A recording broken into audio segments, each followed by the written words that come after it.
many male managers and owners are feeling a little bit more tentative when working with and managing their female workers. It's not irrational for some men to feel hesitant in today's workplace climate, especially when a single misunderstanding can damage a career. The fear many male managers feel isn't always about guilt, it's about uncertainty in shifting social norms. Wanting clear boundaries and fairness doesn't make men weak, it makes them cautious in a world where the rules keep changing. Listen to this. A side result, an unintended consequence of the Me Too movement has popped up. Male executives and managers, some are now saying they are afraid to work with and mentor female colleagues in the workplace. So we're trying to find out, is it too hard to see the difference? Men aren't confused, they're cautious because that line between mentoring and harassment gets weaponized fast. One offhand comment twisted the wrong way and your career's toast. It's not fear of doing wrong, it's fear of being framed for it. When anything can be spun as harassment, smart men pull back. It's not weakness, it's survival in a rigged game. If I was a man, and I'm not a man, but if I was a man, I wouldn't hire a woman. I wouldn't do it. And I say it all the time, and I say that, and that is something that women need to consider when they're talking about this stuff. When you are saying that a man complimenting you and saying, I really like your outfit today, is a form of sexism. If you're a man, why hire a woman, right? So you fought all this time to be able to get into the workforce only to say these are going to be the rules. You know, if you say anything, even if you compliment me, if you look at me, anything, I'm going to have a reason to fight you. And by the way, you're going to want to settle and pay me because even just the stain of an accusation is enough to ruin men. So if you're a guy, right, in this society, in this Me Too environment, in this litigation-rich environment of misogyny and sexism and all of these claims, what is the value add? What's the risk? You know, the benefit and the risk. I can't do the analysis and say, I'd just be like, no, I'm sorry, give me all the men. This mindset is a toxic surrender to victimhood culture, punishing men for simply existing around women. Men shouldn't be guilt-tripped or scared away from hiring women because of exaggerated fears and false accusations. Real equality means trust and fairness, not caving to paranoia. If men quit hiring women out of fear, everyone loses, especially women themselves. Grow up and stop weaponizing victimhood. So a paper came out recently that looked at the impact of the Me Too movement on academia, and it actually shows that post-Me Too, women's productivity fell largely due to fewer collaborations with male researchers. The paper shows that this drop is most pronounced at universities where the perceived risk of sexual harassment accusations is highest. So the actual findings comparing research before and after the movement are right here, and as you can see, after the Me Too movement, collaborations with male researchers inside the same institution fell to close to zero. The author points out that men feel like if they accidentally say the wrong thing, they could be canceled or fired. And this isn't just in academia. The paper also cites a 2018 study which showed that 60% of male managers are uncomfortable participating in common activities with women due to the same concerns. And a curious finding of the study was that men make up for the loss in this collaboration by just collaborating more with other men, whereas women don't make up for it at all. This so-called progress is backfiring hard on women themselves. Men, fearing false accusations, just avoid collaboration with women and instead stick to their own circles, shutting women out of crucial opportunities. Meanwhile, women don't adapt, losing valuable connections and jobs. This Me Too overreach isn't empowerment, it's isolation. If women want real equality, they need to stop creating a hostile, suspicious work environment that kills their chances. The Me Too movement in 2017 raised awareness to numerous stories of sexual abuse of women in the workplace. And not only was the movement successful in exposing individuals like Harvey Weinstein, it even had an impact on public policy. But like anything, the pendulum swings both ways. Despite its success, the Me Too movement promoted extreme slogans such as "Believe all women," and along with it created a climate of fear where innocent men were unfairly accused and reputations destroyed. And the most notable was the Johnny Depp-Amber Heard case, where Heard wrote an op-ed alleging that she was a victim of abuse. And it wasn't until 4 years after getting canceled from everything when Depp won the defamation trial for the false allegations.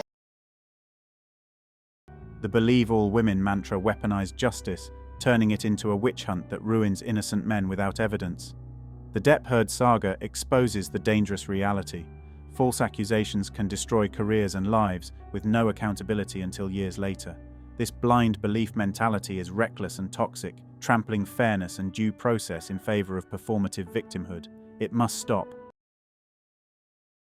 There's just a scandal that came out. This woman falsely accused several young men of doing something to her. These young men tried to delete themselves because it was absolutely lied. Now, evidence came out recently where she went to the store, bought a hammer, beat herself. Oh my goodness. Oh my God. These young men, if it wasn't for other men coming around and supporting these young men, and just because she was a woman, she was believed, and I'm not saying that doesn't happen. I actually come from a family that's happened, but I still know several stories of women who have falsely accused, ruined these young men's lives. And guess what? You know what society says after that? That young woman, this is one woman who was finally held accountable because of her lies and destroying their life. But do you know what happened? Those young men, most of them who have been falsely accused, they lose their scholarship, lose their jobs, they lose everything, and then there's nothing that's said. If it goes away and it wasn't true, you never hear accountability. You never hear any woman go to jail for falsely accusing those men. There needs to be a law for it.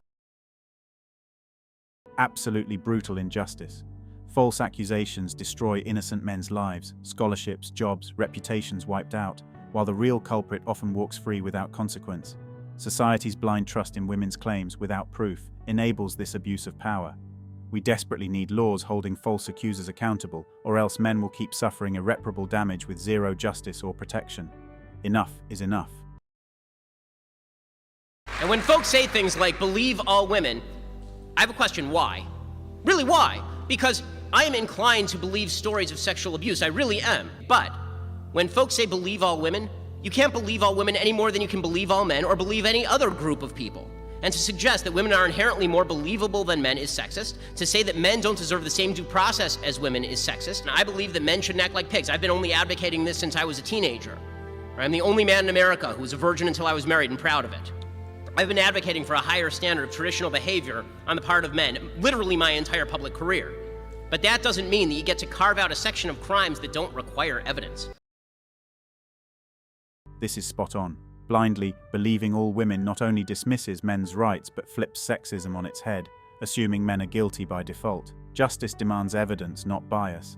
Advocating high standards for men is admirable, but it doesn't mean abandoning fairness. Equality means equal due process, not special treatment or presumptions based on gender. Facts over feelings, always.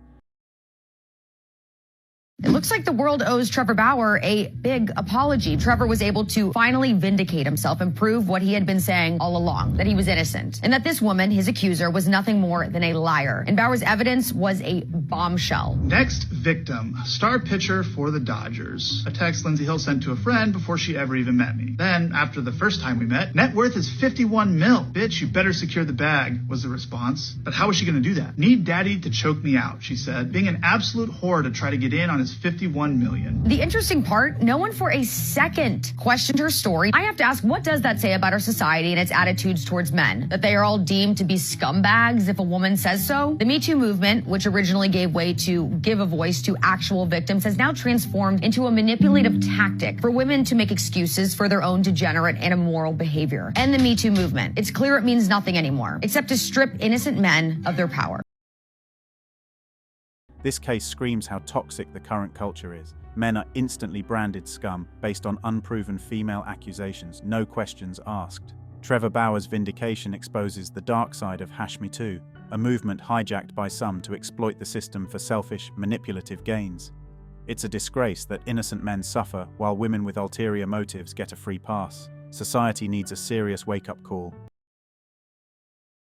I am so sick of this idea that we should always accept that in every situation a woman is a victim. I'm not empowered by that. I don't find that to be empowering, right? The Me Too movement to me disempowered women because it said women never know what they're doing. They just are always little flowers and men take advantage. The truth is that women take advantage too. And the easiest thing for women to sell to get what they want is sex, right? This is what Tag the Sponsor proves. I want to be rich. I want to have money and I don't want to work. So I'm going to sell sex. I have no talent and I want to be an actress. So I'm going to sell sex. Sex is a power that women have. Being beautiful is a power. Being aesthetic, being feminine is a power that women have. And women tend to wield that power heavily throughout society. This truth cuts deep. The always a victim narrative infantilizes women and strips real empowerment away. Women aren't helpless flowers. They wield sex and beauty as tools of power, often manipulating situations to their advantage.